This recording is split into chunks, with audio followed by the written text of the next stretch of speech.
WLRN edition 108 in 3, 2, 1. I was born woman, off my knees I will stand for my liberation. Sisters, rise again. I was born woman, off my knees I will stand for my liberation. Rise and rise again.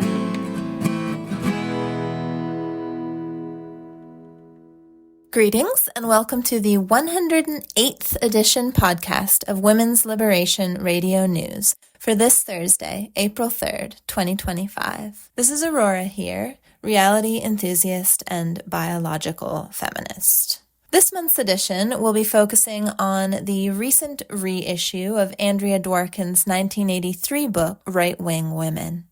We'll hear an excerpt of an interview that Thistle did with Lierre Keith, the founder of Wolf, about the contemporary context for right-wing women's return to the scene.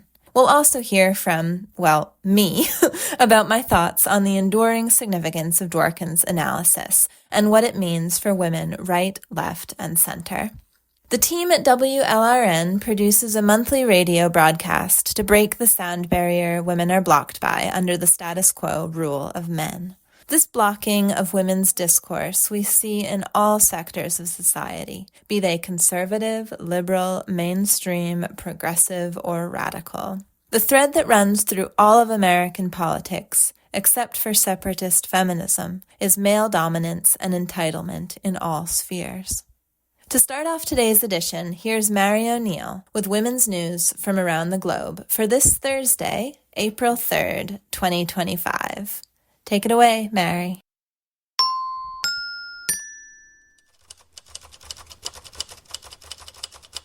Thanks, Aurora. In Louisiana, which has one of the strictest abortion bans in the country, a woman has pleaded not guilty following an indictment for criminal abortion by means of abortion-inducing drugs. She is charged with getting abortion pills from a doctor in New York so her teenage daughter could terminate a pregnancy. The two drugs used in the regimen are considered controlled, dangerous substances by the state of Louisiana, even though the American College of Obstetricians and Gynecologists state that decades of evidence prove that they are both safe and effective. The doctor who sent the drugs also faces criminal charges, and Louisiana Governor Jeff Landry issued an extradition order, but the governor of New York said, "Louisiana has changed their laws, but that has no bearing here in the state of New York. I will not be signing an extradition order that came from the governor of Louisiana. Not now, not ever." Due to the freeze on funds from U.S. aid, 80 Afghan women are at risk of losing U.S.-funded scholarships to study in Oman, while a State Department spokesperson said that the funding will continue through June 2025. There is no word on what will happen after June 30th. On February 28th, the women were told that their scholarships were ending and they would have to return to Afghanistan within 2 weeks. One student said, "We are relieved now, but we are still deeply concerned about our future. If the scholarship is not renewed, we will be left with no option but to return to Afghanistan, where we cannot study and our safety could be under threat as well." Wendy Figueroa, the director of the National Shelter Network in Mexico, which brings together 74 domestic violence shelters from around the country, warns that budget cuts threaten the lives and safety of women and children. In 2025, the network reported a 4% cut in funding, despite a 17% annual increase in people seeking support from September through January 2025. Figueroa said, "We need to turn words into action. Cutting budgets for these services risks the safety and recovery of women who are victims of violence. In January alone, over 500 women were killed in Mexico." A new medication to treat endometriosis will be available on the NHS in the UK, though it will only be available to women whose surgical treatment has failed. This is the first long-term daily pill that is licensed to treat endometriosis. For a 28-day supply, it will cost £72, excluding tax. Jessica Auber, a former U.S. attorney for the Eastern District of Virginia, was found dead in her home. She was 43 years old. While she resigned on January 20th, when Donald Trump was inaugurated, Auber had been appointed by President Biden in 2021 and then confirmed by the Senate. Russian authorities are now offering teenage girls a single payment equivalent to $1,200 to have children. Russia is facing a population decline partially attributed to its war with Ukraine, which has claimed an estimated 250,000 Russian soldiers. The program targets girls as young as 15 years old. Girls in full-time education are eligible if they give birth between 2025 and 2027. Putin has been a longtime critic of child-free lifestyles, which he considers extremist. In Iran, state surveillance has been increasing to enforce mandatory hijab laws. The UN recently reported on an app that allows hijab monitors to file reports against women for alleged violations. These reports are then passed on to police. Users can include the time, location, and a license plate of a car. Drones were used at the Tehran International Book Fair, which took place on Kish, an island known as a tourist destination. CCTV and facial recognition technology are also used in universities, but Iranian women continue to resist. Daria, a woman who received messages from police, as well as a message of her license plate with the time and place that she had been recorded, said, "If you walk through the streets, you'll see that many of us have stopped wearing the hijab despite these intimidation tactics. The money they are wasting on this surveillance could actually help some people survive." That concludes WLRN's World News segment for Thursday, April 3rd. I'm Mary. Share your news stories, announcements, and tips with us by emailing info@WLRNmedia.com and letting us know what's going on. This is Joe Brew, and you are listening to WLRN.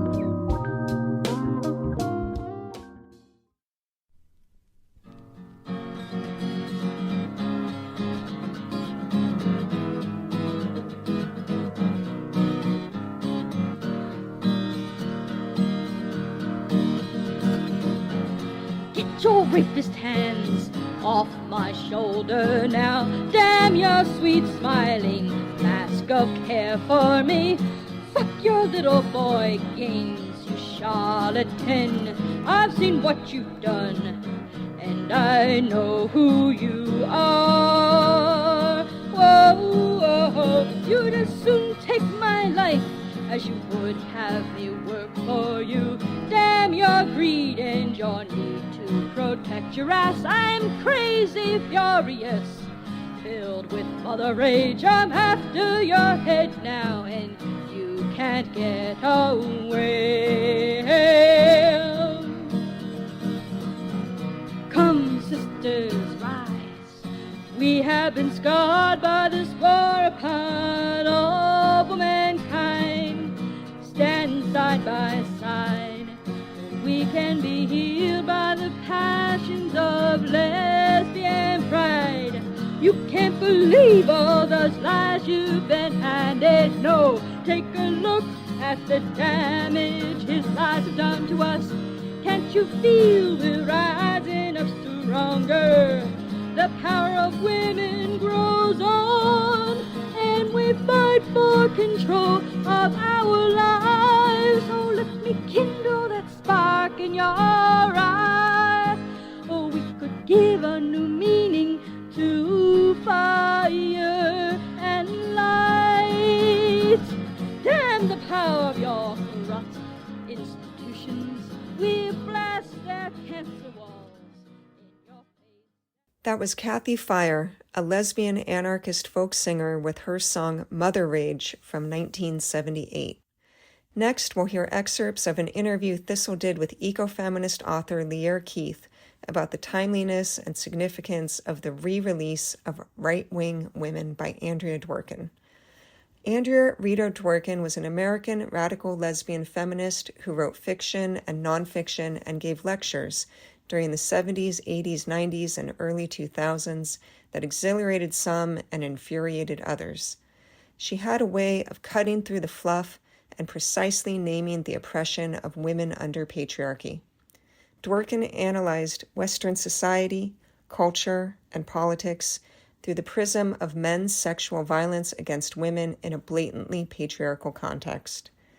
Dworkin brought her own brand of radical feminism to her examination of subjects historically written about by men, including fairy tales, homosexuality, lesbianism, virginity, anti-Semitism, the State of Israel, the Holocaust, biological superiority, and racism. Thanks for staying tuned to WLRN. Next up, you will hear Lierre and Thistle discussing the importance of Andrea Dworkin and the re-release of her book, Right-Wing Women, in 2025. All right, so it's my great honor and pleasure to welcome Lierre Keith to WLRN Studios. Thank you so much for speaking with me today, Lierre. It's always a pleasure and an honor to have you on our program. Oh, so it's wonderful. And I'm always honored to be asked. So thanks for thinking of me. Absolutely. So I'm just going to dive right in there. So what do you think is the significance of the re-release of Right-Wing Women in the political and social moment we find ourselves in 2025? What do you think motivated Picador, which is the name of the publishing company, which seems to be sort of a subsidiary of another publishing company? What motivated them to want to re-release this work? I looked through many of the profiles on the website, and a lot of these publishers don't seem to publish much of anything that is quote unquote queer, though I didn't look at every single profile. And most of them seem to be real women without a trans woman in the mix, but some of them didn't have photos on the site, so with their bios. I noticed, however, a lack of any one editor or publisher on the site taking credit for the idea of the re-release and the choosing of Maura Donegan, I'm not sure if I'm pronouncing her name correctly, to write the foreword. And I'd really like to know how these decisions were made. So can you talk about like the significance of the re-release? Well, I don't have any personal insight into who decided to do it or why. I will say it's always a delight when anything by Andrea comes back up into the public view. And Moira Donegan, her foreword to this was printed originally, or I don't know if it was first or second, but it was in the New York Times in the New York Review of Books, and that's great because I mean that goes out to millions of people. So there's probably a whole generation of women who've never heard of Andrea, don't know much about Andrea, and now they've at least been given some reason to go look this up. So it's all for the good for whatever reason they did it.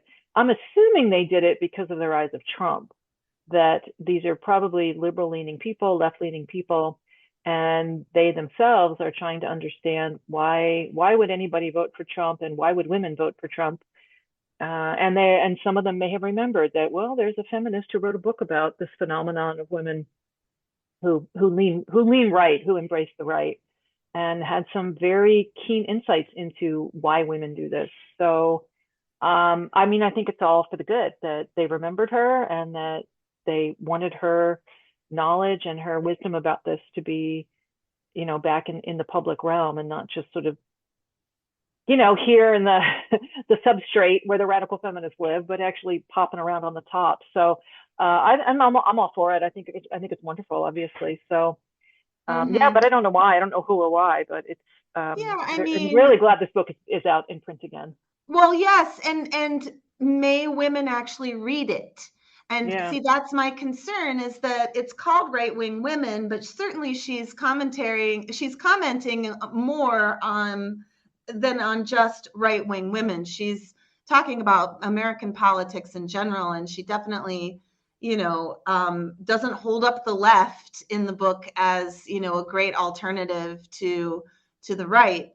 And I think in Moira's foreword, especially where she, you know, basically says that Andrea was in favor of gender affirmation surgeries at the hands of the state. And that's like as far as And it just doesn't.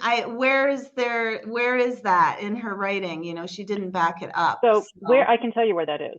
Okay. If you want to know the history there. Did so she in actually Andrea's, say that? She did say that in her very, very first book, the Woman Hating, the white and green one. I don't know if you can picture the cover.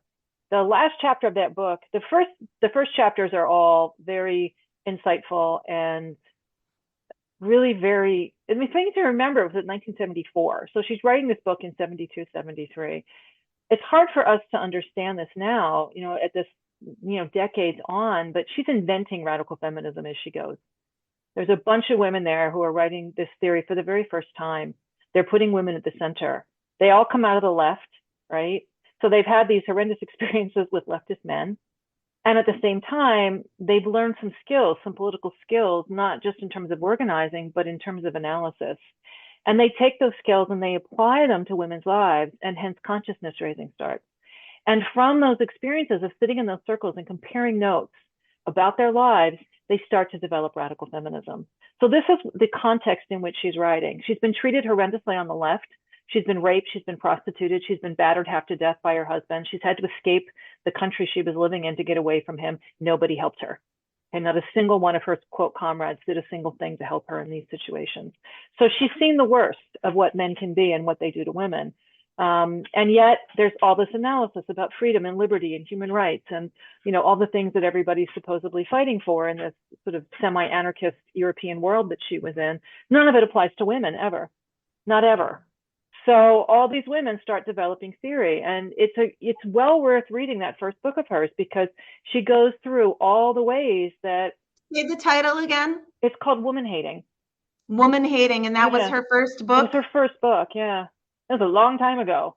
Yeah, and it's in it, though, she gets the trans thing wrong. Wrong, because it was 1974. Does she? Right. And she's a lot of stuff in that last chapter she gets wrong. And she admits this later in life. She's like, it's just completely wrong. Oh, she does? Well, then absolutely. She's like, I got she sort of disowned the last chapter any number of times. Like, look, you have to understand where I was coming from. And it was still this very left-leaning kind of libertine kind of, social world that she had come out of. And so she's arguing maybe bestiality is okay. What about, incest even? Like, there's all this crazy stuff on the left that was the world that she came out of.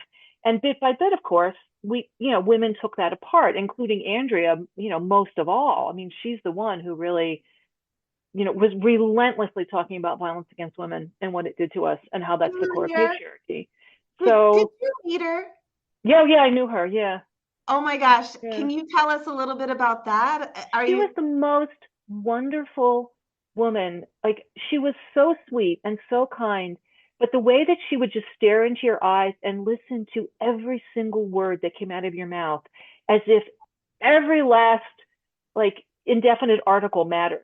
It was, everything you said was precious. Like, she listened like, no, I never had anybody listen to me like that before.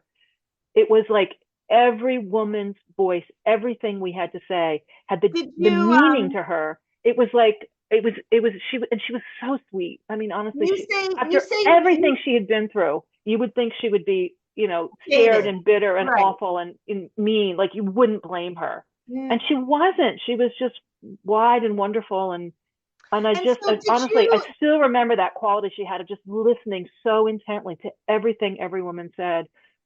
Did you see her at conferences then? Or I saw her live a number of times, yeah. But we also invited her to come visit when I lived in Northampton, and so she came and had dinner with a group of us. It was really fun. And then we also visited her in New York when she was still living in New York City. We went down to. And do you remember any protests at events that she was scheduled to speak at or anything like that? One of the events, there was a rumor that skinheads were coming. And so some of us did stand outside just to see what was happening, but nothing happened. So we don't know where that rumor came from. Yeah, it was a different time back then. It was a really different time. I mean, now we know what would happen. And then at the other event, which was a conference actually, that was the Sexual Liberals Conference, which was turned into a book. I believe that was 1987. There were women who came and slightly interrupted along the margins of the conference. There were no men who protested. And they were sort of the typical third wavers who were like, oh, sex work is empowering, kind of, and they had stuff written on their stomachs and, all that sort of ridiculousness. And everybody just ignored them. I mean, they got no purchase at all. Well, and that wasn't directed specifically to Andrea. It was just to the whole room, because we were all radical feminists sitting in that huge auditorium. So that's a great book. If some of you haven't read it, it was a fantastic conference. It was absolutely life-changing. The Sexual Liberals and the Attack on Radical Feminism is the name of the book, and it's worth reading. I mean, seeing those speakers live. This is the first time I saw Sheila Jeffries too. That was great. Where was it held? It was in New York City. It was in Manhattan somewhere. I can't remember where. 1987, you said. Yeah, huh? we all went. I mean, a bunch of us piled into that car. Was it filmed? I mean, is it? Can you find it I am not aware of any of it being on video. I'm not going to say it wasn't, because I wasn't one of the organizers. I don't know whether anybody has recordings. There must have been audio. There must have been audio recordings though, because the book came out, so they must have been sent transcripts, to work on. Who organized it? I believe it was Dworkin Leinhold and that group of the Women Against Pornography women in New York City. It was that crew who organized it. I can't remember the other women's names, but Dworkin was I'm so glad I asked you this, because we're off script, but I just love these stories of actually knowing the author and being in her presence and getting to interact with her and how powerful that is. And but segueing back to this re-release of Right-Wing Women and Moira's revisionist forward. Okay, so anyway, there's a lot of stuff in that final chapter that, as radical feminism develops, and as Andrea is the one who's writing a lot of the radical feminist theory herself, of course she's like, oh, I got a lot of this wrong, that this was the world I came out of, and these were the things we were all saying. But even at the time, and remember, she spent time just living on the streets, and she was prostituting to survive. And so she did know these men who were, as well being prostituted, who now we would call transsexuals or transgender or whatever word you want to use. But, that there's that group of them that does that. So she knew them, that was sort of part of her world when she was just trying to survive on the street. So that was sort of where her sympathy for them came from, was that they certainly shared a hard life. It's awful. I mean, you're being raped for money. It's nothing but that. So in a 2025 release, for her to reiterate that and to be like, oh, contrary to how I think she's a bigot, actually she was in favor of the state sponsoring gender affirmative care. That is revisionist writing of Andrea Dworkin. And now I loved Aurora's commentary. It's like, okay, well, she's been dead for how long now, Andrea Dworkin? She doesn't get to speak for herself. And so we, like you, having actually personally met her, spent time with her, you've read her words, you've heard her speak, I trust that you are telling us the truth. It's not a revisionist reading when you say that last chapter is something that Andrea herself said, no, I wasn't. I mean, now I have changed my mind. I don't agree with that. Yeah, but it's worth a read, because you can see that's what the left was doing in the 60s. So, again, that's the world she came out of. So, and the world that we're living in still, Yeah. So, but this is why I think her analysis was always so just absolutely right to the heart of sexual sadism, and, how what the left was offering women versus what the right was offering women, because she'd seen it both and knew that on the left it was horrendous, that it wasn't going to be any better, that these men were batterers and they were rapists and they were sadists, and you couldn't tell who was who. So, one thing she said, though, even in that chapter, when she's talking that brief few paragraphs about the, quote, transsexuals, she said, this is a direct quote, because her whole thing at that point is that we need androgyny, that we need this androgynous community ethic where, we're trying to break through the stereotypes about what women can be, which obviously is what feminists want. Just starting from 1970, that was the thing that we always were aiming for. So she has this thing at the end of her little paragraph about it. She says, community built on androgynous identity will mean the end of transsexuality as we know it. As roles disappear, the phenomenon of transsexuality will disappear. And there it is. She got that it was absolutely these men clinging to these terrible sexual stereotypes about women and sexualizing them. Right. You know, that there's an erotic thrill for them in the subordination. She totally got that. And she says in this better world, this won't even be a thing. Everyone will just be free and there won't be this, you know, thing. This will just evaporate. So she got that. And then also she was friends with Jane Raymond and they were colleagues together. There's all kinds of stuff where they thank each other in their books very publicly for helping. And she blurbed the Transsexual Empire. There's a very glowing blurb from Andrea on that book. So she may have gotten some stuff wrong in 1974, but by 1979, 5 years into this, radical feminism had absolutely developed and was growing stronger and stronger. And that includes that as part of the analysis. So yeah, so Margaret Donegan is just wrong. She's wrong. I mean, it's not fair to take something step forward, because a lot of people in today's busy world may buy the title on Amazon and be like, oh yeah, I'm against right-wing women. And then meanwhile, all of us radical leftist feminists get lumped in and we're supposedly like these right-wing women, you know? And so I'm wondering if combined with the title and the foreword, it could do some damage in the culture if women don't read beyond the foreword, you know? I think that except for that bit, I thought the foreword was good.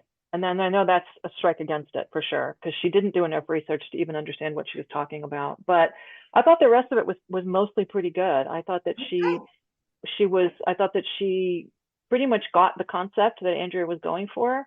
I mean, of course, she calls us, you know, right wing. You know, at a certain point, she's like, oh, well, Andrea took the conservative side. I'm like, you're still not getting this. There's a third side, and that's women's side. Right. That's the thing you're not getting here. Oh my gosh. And that's because the left and the right are basically like that's side by side here. They only vary in so little minute details, honestly, in the way that they treat women. And the radical feminist perspective is completely different. So that's what she's still not getting. So maybe Maura will learn more. And these commentators, besides yourself and Aurora and me, the radical feminists, right? They're either pigeonholing her into being a leftist feminist like Moira is, or this other woman, Sarah Jones, wrote, you know, that Andrea Dworkin accidentally kind of finds herself in a right-wing position because she doesn't see sex work as, you know, legitimate work. Well, we can read this paragraph. I'd love for you to comment on this paragraph. And we agreed to this earlier. So this will be great because I don't know if I've read it completely the right way, but this is Sarah Jones. And The Intelligencer is what she writes for. She's a senior writer at The Intelligencer. Thank you so much. It's in your notes, I see. So, and so she is also commenting on this re-release in 2025. And something that she says in her article is, one of the principal functions of the right-wing woman is to police female sexuality and reproduction. And Dworkin's logic ultimately pushed her into a similar role. In Right-Wing Women, Dworkin attacked sex work, pornography, and reproductive technology with the same ferocity she applied to Schlafly's ilk. Motherhood is becoming a new branch of female prostitution with the help of scientists who want access to the womb for experimentation and power, unquote, she wrote. But the truth is somewhat more complex. For conservatives who defend technologies like IVF, in vitro fertilization, science is another way to bind women to motherhood, but it can also detach reproduction from compulsory heterosexuality, and it offers women a way to bear children on their own terms, which is why it has always been in danger from some factions of the right wing. Dworkin admitted the irony, but as with her fight against pornography, she stood firmly on reactionary ground. Please comment, Lierre, and thank you again for being here. This is the problem with these people, is that they can only see the world in terms of male politics. So you're either a male left or the male right. There is no room in any of this for a view that puts women at the center and analyzes the world out from there. And that's what radical feminism does. It's not what liberal feminism does. And I'm not here to pick on liberal feminists. We need them for some things. And, not everybody's going to be radical. I get that. Some of my friends are liberals, okay? But having said that, it's a completely different worldview, because what the liberals do is they take the ways that men have been hurt by other men, and then you apply that to women. So in the broadest possible strokes, it's like this model of, say, the civil rights movement. So the ways that Black people were hurt by white people means denial of, you can't participate in the public realm in the same way. So you're denied voting rights, you're denied, access to the courts, you're denied access to education, you're denied access to public buses, public transportation. So it's all these ways that men are keep other men from accessing public life. And the fight is on then to take down Jim Crow and stop segregation, so that everybody has equal access to the public realm. And this was very important. I mean, people were dying because of the horrible segregation and that level of racism. So it's a very important fight. But this is where a lot of radical feminists started, was in that battle, and also fighting the Vietnam War. So they have this set of skills, and you try to apply this model to women. And women did need those things too. We needed access to education. We needed access to the public realm. We needed to be able to serve on juries and have bank accounts in our names and buy our own houses and do all, just have a life as a citizen, a full citizen. This is great. I'm glad that those rights have been won for me. My life would not be possible without the women who came before me. But you've barely scratched the surface of the ways that the men hurt women specifically. Because at the core of all that, you have rape, prostitution, pornography, incest, battering. All of that happens to women, mostly in the private realm. So this is the other problem, is that on the left, a lot of the politics is trying to separate the public and private realms, so that a man's home is his castle, essentially, right? That what you want to do is keep the state from invading too far into the private realm. And I understand that as a principle. But the problem for women and children is that's where the most harm happens. So we need a different analysis. We need a different conception of the state. All of this has to apply to what men are doing to women. If we're going to say that women count as human, and when men hurt us, it matters. So we need a whole different theory. We're not even mentioned in the Constitution, right? Yeah, I know, right? We just don't and exist. so, yeah. I mean, the whole, sorry to get on the trans train thing, but the whole trans thing about trans people exist. It's like, well, actually, that is Orwellian speak for saying women don't exist, because your whole ideology is changing the definition of woman so that we don't exist anymore. We don't exist because the only thing that makes us women is that we're female, and you're not. And so you're not. And it's just, so this is so the first sentence of that part that you read, one of the principal functions of the right-wing woman is to police female sexuality and reproduction. Well, I'm sorry, but that's one of the functions of left-wing women too. That's not just a right-wing. That's not just like what the right does to them. And that's what is pornography but policing women? Could you have more of a police state than women being tortured, violated? It's influencing women to do sex acts that they might not have done in the 1950s with their boyfriends, because it didn't even exist, frankly. Nobody, when I was a kid, when I was a young person, and probably until I was about 35, I had never heard of anybody quote, choking people for sex? Are you insane? That's crazy. And now it's so many women have had this horrendous experience of being nearly throttled to death by a male partner that there was a study in Scotland. It's like a quarter or a third of women don't even want to date anymore because their lives have been threatened by this horrible practice. But it's all over pornography. That's where they got it. That's horrible. Anyway, of course, the left is just as policing. It's just they're demanding a different set of behaviors. That's all. Right. So on the right, of course, you need to keep your virginity, whatever. You keep yourself for your husband so that he knows that's who the children belong to. That's the only way you can know. And so women's lives have to be constrained so that only one man has access to her, and that's her husband. And then, you get respect if you behave a certain way. And that way is you provide him your body, and you produce these children, and probably do some houseworky kinds of things and make him feel like he's the king, whatever. You feed him his food and whatever.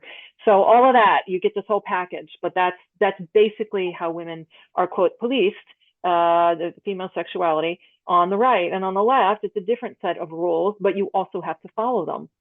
And the punishment is just as harsh on the left if you don't do it. That's the thing. So instead of being the property of one man, you're the property of all men, or at least some group of men now get to have sexual access to you. And that's it. That's the only difference. There's still no freedom for women. There's no sexual intelligence for women. We still don't get to decide what we're going to do. Right. Because women aren't. Anyway, this just kind of makes me insane, because it's just this typical thing. You can only analyze the world through the male view of conservative or liberal. There's nothing in this that makes me. Why do women again and again keep adopting that framework in their thinking, Lierre? Because she talks about it in this book, how intelligence in women is despised and how loyalty between women is broken by misogyny. And so who are you going to, at the end, it's such a poignant chapter, which is like, well, who are you going to throw your lot in with? Because if women have no power, there's really no way out. If you look out at the world and you see either right-wing men and the demands that they make, and you know how scary the world is for women. You know how much abuse there is. You've seen it. We've all seen it. We've all experienced it. The streets are cold and they're hard and they're bitter. You're better off in a nice, safe house, and maybe you get one who won't beat you. That's pretty much all it's what you can hope for. But those are the people that have power. It's not women. So your other option is to throw in with women who have no power, no money. How? I get it. Like, when women look at the world, they don't see women as powerful enough to be able to do anything. And the movement that's supposed to be about our liberation is called feminism, and it's despised. So it's really hard for women to make that leap and say, all right, I'm throwing my lot in with women, because I don't like either of these options. You know what, Lierre?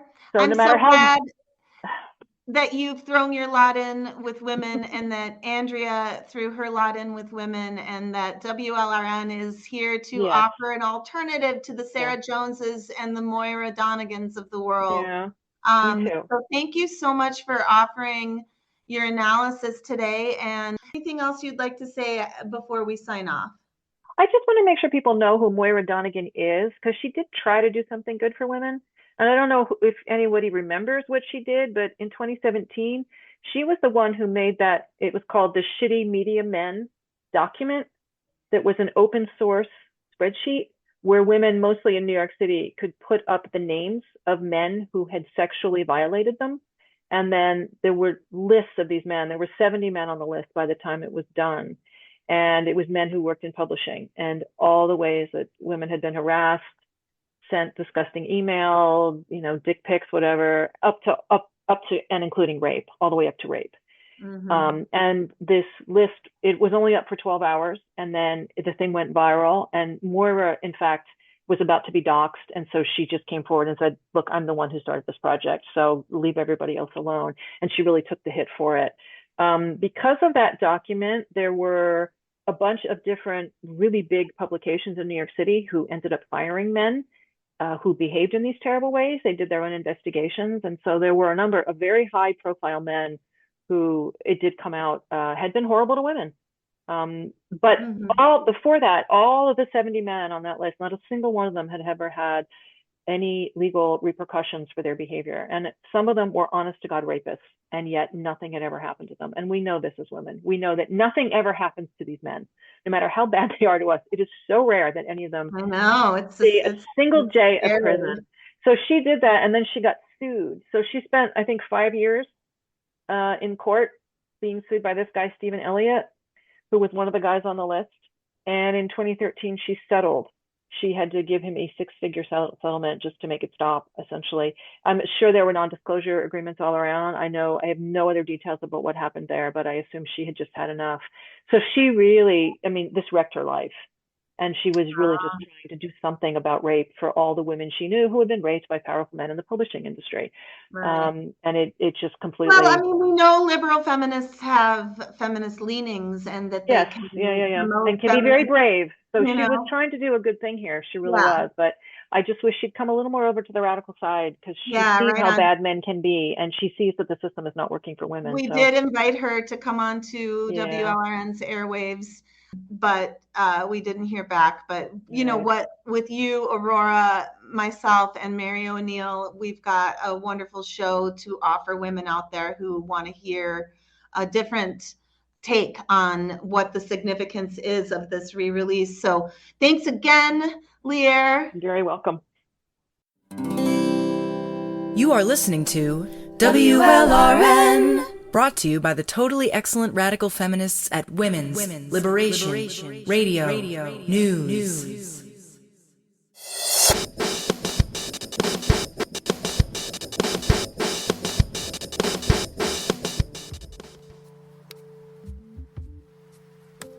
When Andrea Dworkin's Right-Wing Women was published in 1983, the Equal Rights Amendment had just tanked. Ronald Reagan, elected in 1980, was making America great again the first time around, privatizing and deregulating and grinning for the cameras while he gutted public assistance programs to the spirited tune of televangelical moral majority hallelujahs.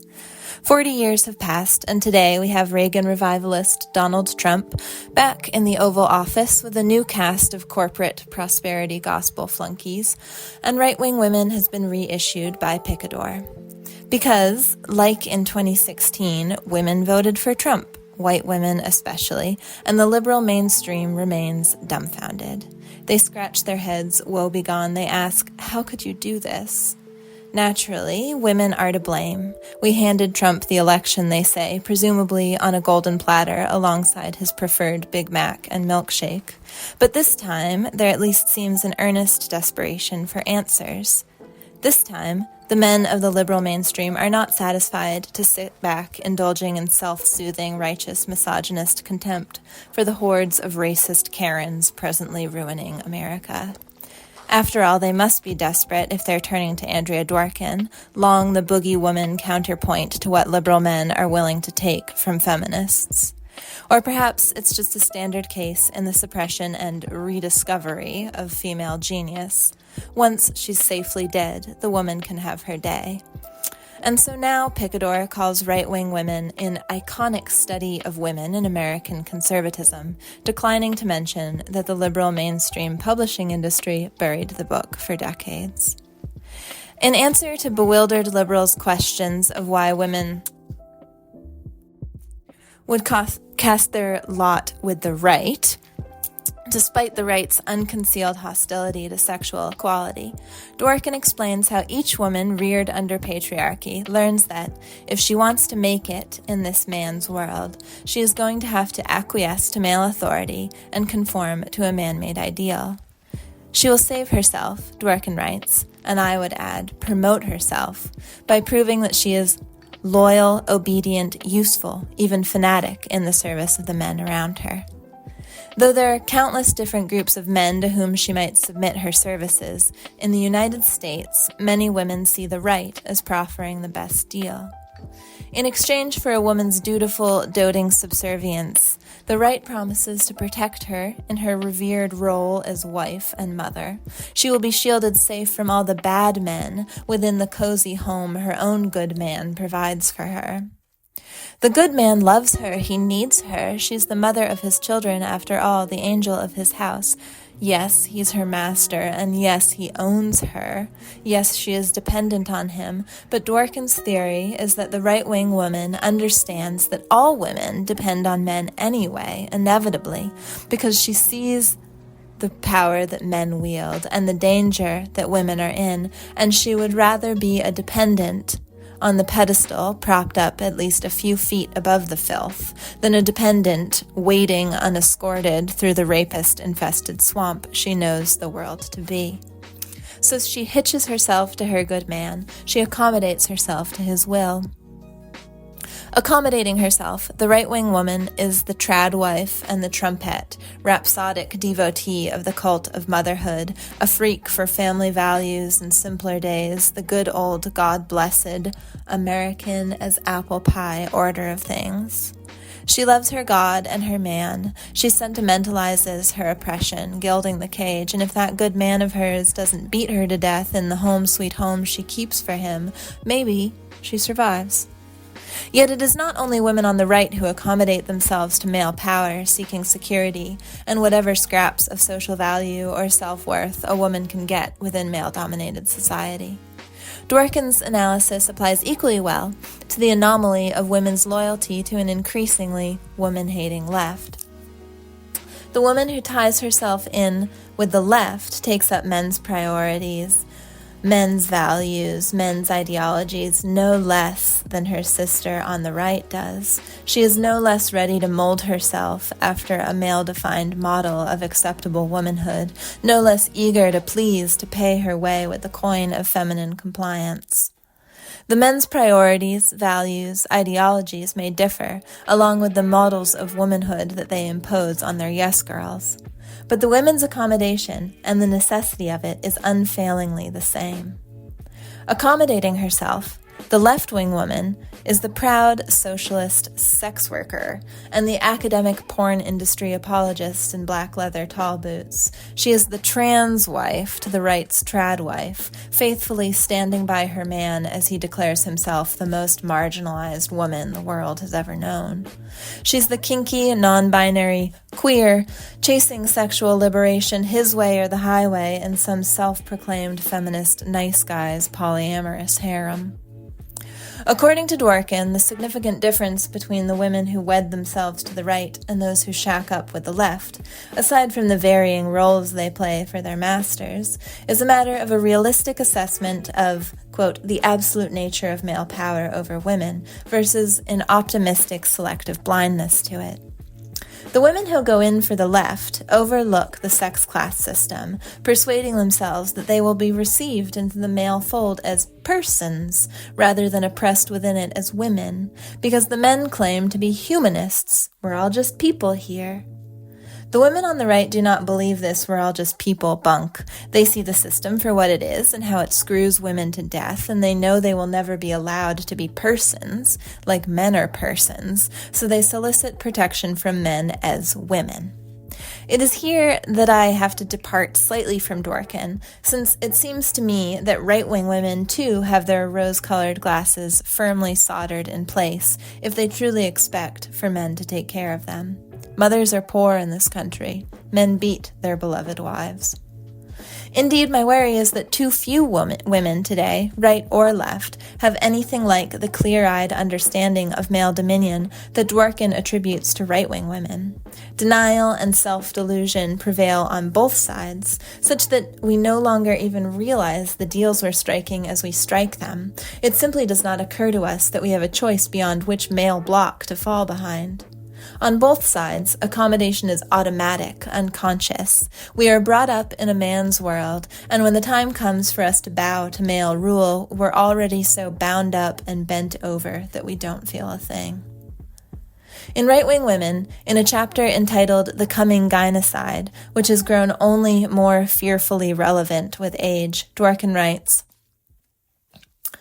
"Not wanting to die, and knowing the sadism of men, knowing what men can do in the name of sex, in the fuck, for the sake of pleasure, for the sake of power, knowing torture, having been able to predict all the prisons from her place in the bedroom and the brothel, knowing how callous men are to those less than themselves, knowing the fist, bondage, seeing the indifference of men to human freedom, seeing the enthusiasm of men for diminishing others through physical domination, seeing the invisibility of women to men, seeing the absolute disregard of humanity in women by men, seeing the disdain of men for women's lives and not wanting to die, women propose two very different solutions for themselves in relation to men and this man's world." We've focused thus far on the first of these two solutions, accommodation. Women can accept male supremacy and male dominance, accept men's definition of woman, and thus defined we can stake our claims and make our deals, living our best lives, as it were, on men's terms. Dworkin calls this the right-wing solution, though she acknowledges that it is adopted by women all along the political spectrum. The alternative solution is feminism. the political movement to liberate women from male domination. Resignation or revolt, accommodation or insurrection, these are our options. There is no in between. Women submit to male rule in the belief that the sex class system is immovable, irrevocable. Having been ordained by nature or God, it is not going anywhere, and nothing at all can be done about it. Or women submit to male rule because they do not believe that the sex class system exists in reality, and in conforming to the dictates of that system, they are merely being themselves as nature or God made them. Both views are reinforced by the anti-feminism that pervades every institution of patriarchal society, each one a fraternity organized for the preservation and perpetuation of male dominion. Dworkin defines anti-feminism as the, quote, resistance to the liberation of women from the sex class system expressed as political defenses of women's subordination to men. And Dworkin also writes, anti-feminism is the politics of contempt for women as a class. For women who opt for accommodation as their survival strategy, the goal is to broker the best deal possible with the men in power. Each woman is on her own, conducting her own individual negotiations, vying alone for security, and whatever a woman can lay her hands on that most nearly resembles human dignity. In doing so, she will invariably sacrifice other women to the degradations from which she is striving to save herself. She will agree with the men that it is, in fact, appropriate for men to use some women in the ways that they use them, for breeding, as sex toys, for domestic labor, and ego bolstering. Of course, some women are fit for these purposes, just not her. She will try to pick out her own purpose, one she thinks that she can bear, and market herself to men as consummately useful in that one particular role. But what some women are used for, all women can be used for, and any individual woman's exemption from any given use is entirely conditional upon men's will and men's whims. Dworkin writes, quote, women intend to save themselves when sacrificing some women, but only freedom of all women protects any women. The feminist strategy and the feminist solution, then, is to demand freedom for all women. Feminists refuse to accept the sex class system as inevitable, some natural edifice deeply rooted in the earth, immovable as mountains. To the feminist eye, the system looks more like a concrete bunker, solid and thick, cleverly built perhaps by its architects and workmen. It's maybe ancient, and it has proven resilient, but it is not an indestructible, permanent feature of the landscape. The purpose of feminism is to demolish the sex class system, to get women out from underneath it. For Dworkin, feminism is, quote, not a lifestyle or an attitude or a vague sympathy with women. It is a discipline, and the first requirement of that discipline is a political, ideological, strategic confrontation with the sex class system.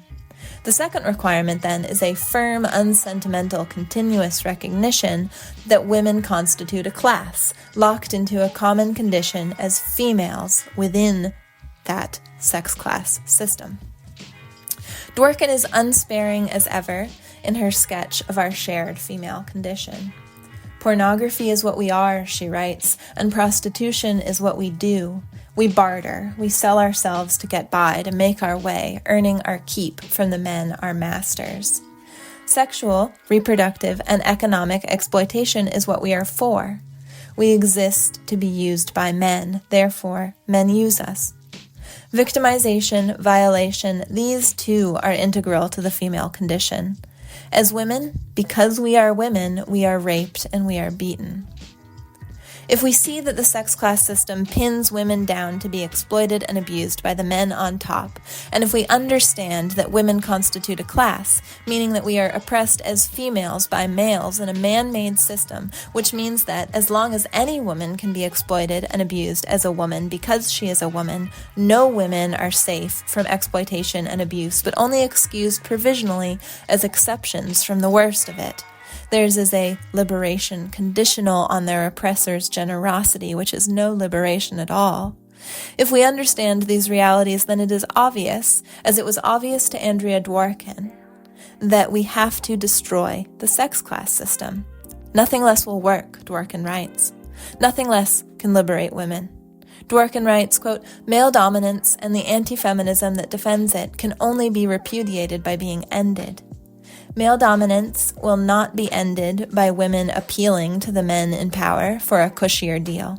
It will not be ended by women negotiating with any of the fraternal orders of the patriarchal status quo, bargaining with men individually to save ourselves, or collectively to meet the men where they are, cooperative and amenable, prepared to play nice, to appease them.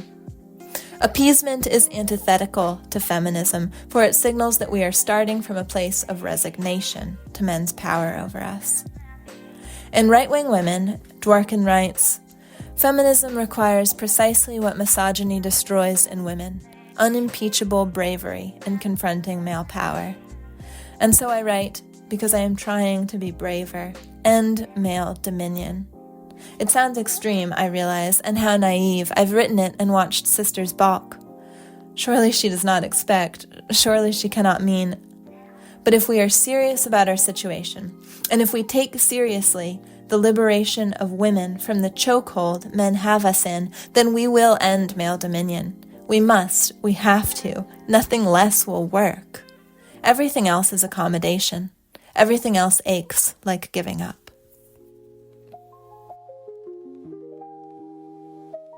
Thanks for listening to WLRN's 108th edition podcast on the 2025 re-release of Right-Wing Women by Andrea Dworkin.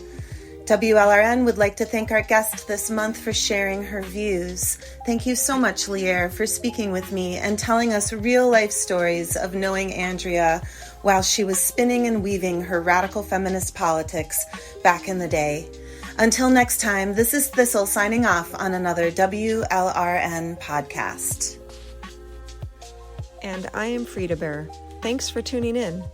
Next month is WLRN's 9-year anniversary edition. That's right, we are celebrating 9 years of feminist-powered podcast coming at you every month of every year. I am excited to be leading next month's show, where we will focus our program on prostitution, its effects on women, and the women who exit it. Our handcrafted podcasts always come out the first Thursday of the month, so look for it on Thursday, May 1st.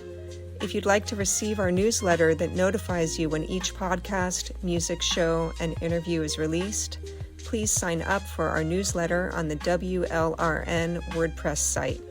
Stay strong in the struggle, and thanks for listening. This is Margaret, signing off on another edition of WLRN's monthly handcrafted podcast. You can find us on Twitter, Facebook, Instagram, Spinster, Overit, and SoundCloud, in addition to our WordPress site. Thanks for listening. If you like what you're hearing and would like to donate to the cause of feminist community radio, please visit our website and click on the second story you see, called WLRN Goes to Philia in the UK. You can't miss it. It's the post with the big donation jar photo.